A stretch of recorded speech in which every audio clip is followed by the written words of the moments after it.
기획재정부 공급대책이 발표됐습니다. 공급대책인지 대책 없음인지 오늘 시간을 통해서 알아보는 시간 갖도록 하겠습니다.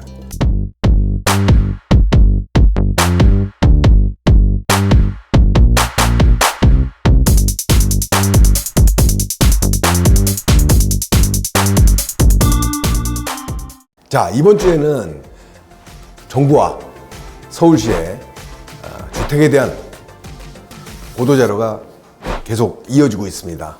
자, 정부에서는 공급 대책을 발표했는데요. 공급 대책인지 규제 없음 대책인지 이런 제목이 말해주듯이 굉장히 좀 난해한 정책을, 공급 대책을 발표를 했습니다. 오늘 그 내용을 한번 좀 살펴볼 것이고요. 또 서울시의 정비사업과 관련된 보도자료 쭉 살펴보면서 제 개인적인 의견을 드리는 시간을 좀 갖도록 하겠습니다. 먼저 세미나 얘기를 좀 하겠습니다. 다음 주 수요일입니다. 다음 주 수요일 날 저희 회사 세미나실에서 세미나를 진행합니다. 여러분들 꼭 시간 내서 오시게 되면 서울에 반드시 알아야 될 투자할 때 재개발 구역이라든가 재개발에 대한 어떤 내용에 대해서 얘기 드리고자 합니다. 시간 내셔서 오시게 되면 좋은 정보 또 좋은 시간 되실 것이라고 확신합니다. 자, 먼저 공급 대책에 대해서 한번 얘기하죠. 이 정부는 이재명 정부 들어서고 지금 정부에 대한 서울에 대한 공급 대책에 대해서 지금 계속 얘기를 하고 있습니다. 근데 방향성은 딱 세 가지밖에 없어요. 이 신도시에 대한 얘기고요. 뭐 재개발, 재건축, 유휴부지에 대한 이 공급부지 활용 이런 건 내용들인데 이미 얘기했죠. 4기 신도시는 지정하지 않겠다. 이미 시간적인 것도 굉장히 많이 걸리고요. 또 이런 어떤 지금 단기적으로 대책이 나올 수 있는 상황들이 아니기 때문에 포기한 것이다 이렇게 말씀드리고, 그래서 사실 이거는 굉장히 지금 잘한 정책이다. 이쪽으로 지금 몰입을 해야 되는 이런 상황이다 이렇게 좀 저도 개인적으로 생각이 듭니다. 그래서 아무튼 3기 신도시의 물량을 확대를 해서 조속한 공급을 하겠다 이런 정책을 지금 피고 있고요. 두 번째로는 이 재개발 재건축에 대해서 진심입니다. 서울은 지금 공급할 부지가 없다는 건 다 알고 있는 내용입니다. 이러기 때문에 결국은 이 규제 완화와 인센티브를 통해서 공급을 해야 되는데 이런 부분들이 주요 대책이 되게 있습니다. 그런데 이거 갖고는 안 되겠죠. 그래서 유휴부지나 공공부지를 활용한 공급을 또 많이 계획을 하고 있고요. 또 그린벨트라든가 이런 어떤 해제를 통해서 대규모 주택 공급을 해야 되는데 녹록지는 않은 상황입니다. 그래서 그 중에 하나는 25년 8월 12일 그제죠? 그 중에서 하나입니다. 지금 유휴부지, 공공부지 활용을 통해서 공급하는 국유재산 활용을 통해서 공공주택 공급을 하는 방안이다라는 거를 발표했는데 국토부 발표는 아니고요. 기획재정부입니다. 기획재정부에서 공공주택에 대한 공급에 대한 얘기를 언급을 해서 공급 대책이 이제 발표가 시작됐다 이렇게 보시면 될 것 같습니다. 내용을 한번 좀 살펴보면요.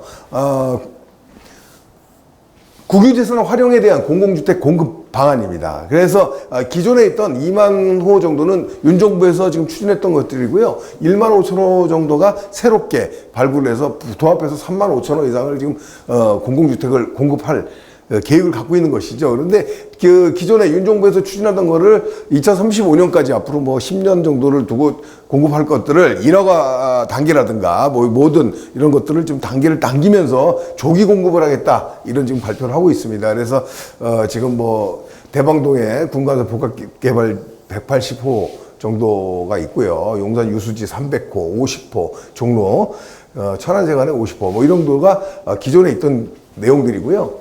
지금 새롭게 되는 데들은 성수동 경찰 기마대 부지와 뭐 광명 세무서 부지, 서울 출입구에서 목동이죠. 뭐 이런 지역들을 지금 추가적으로 공급을 하는데 사실 물량이 이렇게 많지는 않습니다. 뭐 한 400세대, 뭐 한 200~300세대 정도 지금 발표를 한 내용들입니다. 그래서 사실은 물량이라든가 이런 부분에 대해서 어떤 전체적인 그림 공급 내용에 대한 내용은 상당히 조금 빈약하다 이런 생각이 좀 들 수밖에 없습니다. 자, 한번 보면 기존부터 서울 시내에서는 주요 유휴부지들이 공급에 대한 얘기가 계속해서 나오고 있습니다. 그래서 대표적인 게 지금 우리가 노원구에 있는 태릉 골프장 부지죠. 뭐 이 얘기가 많이 나왔는데 부지도 굉장히 크고요. 여기에 이제 공급 세대수만 해도 계획했던 것들이 한 10,000세대 정도까지도 얘기를 했던 부지긴 한데 이 지금 국방부하고 뭐 환경단체 뭐 이런 쪽하고 계속해서 마찰이 있다 보니까 사실 이런 유휴 부지들을 공급으로 이어내기가 굉장히 어려운 구조적인 문제를 갖고 있는 건 알고 있지만 이런 부분들이 문제가 돼서 결국 지지부진한 상태가 있다. 그래서 이런 유효부지를 좀 활용하는 이런 정책이 좀 나와야 되겠다 싶고 또 뭐 강남구 서울 이런 부지라든가 뭐 서초구에 있는 조달청 부지라든가 이런 데들도 사실은 전체적으로도 이렇게 반대 어떤 상황들이 너무 많다 보니 지금 제대로 좀 추진할 수 없는 이런 지금 상황에 지금 놓여 있는 것 같습니다. 그래서 지금 현재 발표된 내용으로는 기재부 발표지만 국토부에서 발표될 때 내용에 이런 것들이 어느 정도 현실성 있게 반영이 될 수 있을까 이런 생각이 좀 듭니다. 그래서 이런 부분들을 적극적으로 활용한다면 공급에 대한 진정성을 조금 우리가 받아들일 수 있을 것 같은데 어느 정도 끌어낼지 조금 기대되면서 걱정되기도 합니다. 결론은 뭐냐면 서울시 서울 공급 대책이라고 했는데 서울 공급 대책은 정부가 아니고 사실 기재부 이번에 발표했지만은 공급 대책이 아니고 사실은 공급 대책 같은 대책을 발표한 것이죠. 그래서 지금 물량으로 봤을 때도 좀 전에 설명드린 대로 새롭게 기존 대상지 말고 추가로 확보된 지역이 너무 좀 미비하다. 뭐 이런 부분을 좀 말씀드릴 수 있겠고 지역들도 주요 유효부지들이 지금 난제로 돼 있어서 발표할 수가 없는 이런 상황들이 지금 처해져 있다. 그래서 사실적으로는 발표 내용이 물량과 이런 어떤 지역이라든가 이런 것들이 굉장히 조금 아쉬운 부분이다 이렇게 말씀드리겠습니다.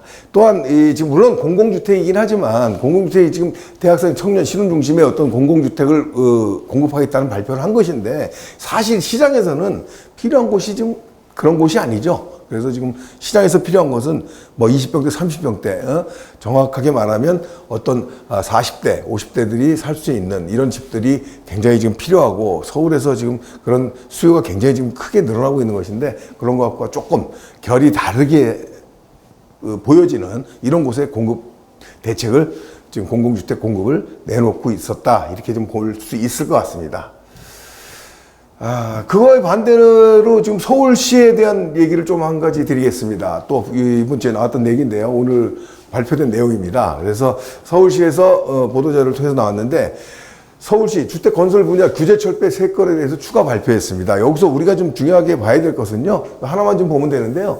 도시정비용으로 재개발 사업을 규제를 개선했다. 이런 거를 지금 오늘 또 발표를 했는데 무슨 얘기냐면 지금 혁신적 도시공간 구현을 위해서 도시정비용 재개발 사업을 확대하고요. 높이 규제를 철폐했다. 이렇게 지금 발표를 했습니다. 이제 그 중요한 내용은 뭐냐면 현재 기본 계획상으로는 지금 도심과 3도심, 우리 7광역중심, 12지역중심 이런 게 있죠. 그래서 이런 도시 위계, 지역 위계에 의해서 개발 계획이 수립이 돼 있는데 지금 이 기존에 잡혀 있는 내용들 중에서 새롭게 도심권에서는 강남권이 지금 추가가 됐고요.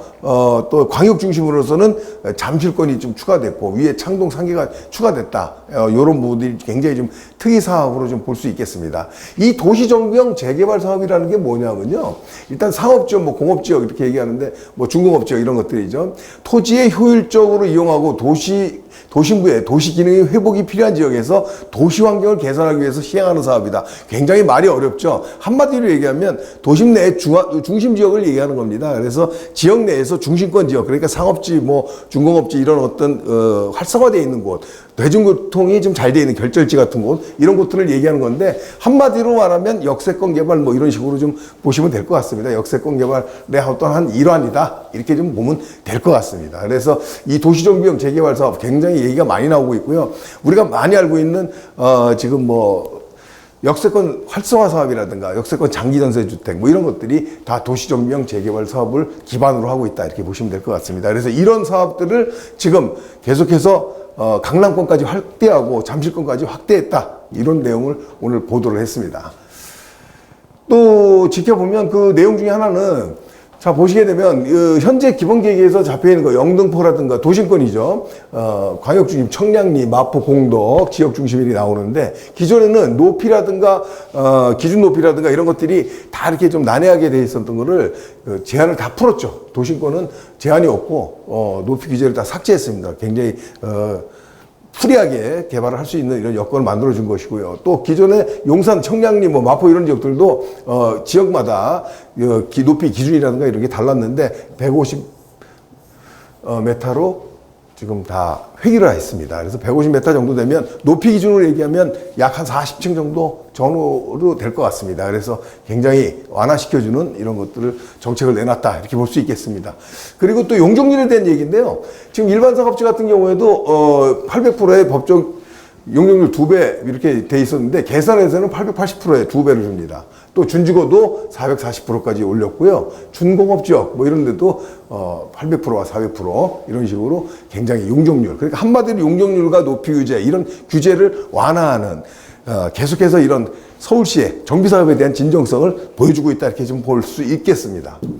이런 것들은 정책은 과거에서부터 계속 이어지고 제가 소개를 많이 시켜드렸습니다. 한번 복습해 본다면 보시게 되면 서울시 보도자료죠. 4월 달에 나왔던 거예요. 신통기획, 도시정비형 재개발을 확대했다. 이런 것들도 제가 많이 설명을 해드렸고요. 이게 뭐냐면 기존에 신속통합기획 우리가 많이 얘기 듣고 있고 지금 많이 사업 벌리고 있잖아요. 신통기획이 주택정비사업이잖아요. 주택정비사업을 이제 도시정비형 재개발로 확대해서 인센티브를 많이 준다. 결국은 신통기획도 역세권 개발의 일환으로 진행을 시키겠다는 게 서울시의 계획입니다. 이거를 오늘 또 한 번 강조를 했던 것이고요. 그리고 또 이거는 5월 달에 나온 얘기입니다. 5월 달에 나와서 6월부터 규제 철폐가 시행이 됐죠. 여기 지금 3대 규제 철폐를 발표를 했었는데요. 보시게 되면 높이 규제 지역의 공공기여를 완화했습니다. 그러니까 예를 들어서 높이에 대한 규제를 받았던데 이 신당 구구역 같은데 뭐 이런 데들 대표적으로 들 수 있겠죠. 그래서 공공기여를 줄여줌으로써 사업성을 높여주는, 기존 사업성에서 굉장히 좀 그 사업성, 그러니까 주민들의 어떤 부담을 굉장히 적게 해주는 이런 서울시의 지원책이라고 볼 수 있겠습니다. 그리고 이거는 또 별도로 입체공원을 도입했습니다. 그래서 입체공원, 건물 내 공원을 상부 공원이라든가 이런 걸 했을 때 용적률에 대한 인센티브를 굉장히 파격적으로 지원해주는 이런 부분도 도입을 했고요.